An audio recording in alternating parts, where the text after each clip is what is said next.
சின்னனே வந்தோடனே உங்கள்ட்ட சொல்லணும்னு நினைச்சேன். உங்க ஊர் கடை மாதிரிலாம் இங்க கிடையாது. ஒவ்வொருத்தரும் தினுசா வருவான். நீங்க தான் பார்த்து சூதானமா இருந்துக்கணும். புரியுதா?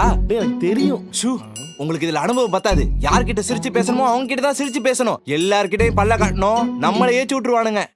நீங்க கொஞ்ச நாள் என்னைய பார்த்து தொழில் கத்துக்கோங்க. நான் கத்துக்கிறேன். தம்பி சொல்லுங்க. எவ்வளவு லட்சணமான முகம் உங்களுக்கு. சொல்லுங்கக்கா, என்ன வேணும்? கொசுவத்தி பேக்கெட் ஒண்ணு வேணும்பா. இது எடுத்துட்டு வரேன்க்கா. நல்ல பெரிய கடையா இருக்கும் போல. என்னக்கா? தம்பி, இந்த மாதிரி சிரிச்ச முகத்தோட வியாபாரம் பார்த்தா எத்தனை முறை வேணாலும் இந்த கடைக்கு வர தோணும்.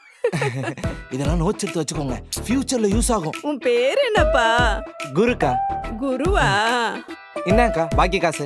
என்ன தம்பி, நான் 200 ரூபாய் கொடுத்தா நீங்க 10 ரூபாய் கொடுக்குறீங்க. ஓ அப்படியா? சரிக்கா. இந்த எடுத்து வந்துடுறேன். இந்தாங்க. சரிப்பா, வரட்டுமா? பாய். பாய். அடிக்கடி கடைக்கு வாங்க. கண்டிப்பா வரேன்ப்பா.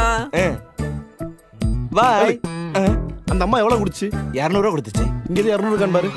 ஏய், அந்த அம்மா 20 ரூபா கொடுத்துட்டு 200 ஏமாத்திருக்கு. நீ பல்ல அடிச்சிட்டு பாய் சொல்லிட்டு இருக்கியா? இந்த அக்கா பானுக்கோட பெரிய ஆளா இருக்கும் போலயே. பாய் சொல்லிட்டு பாய் சொல்லுங்க. அடிக்காதீங்க. ஆச்சி மசாலா வழங்கும் Shalini stores. Powered by Sunland refined and sunflower oil.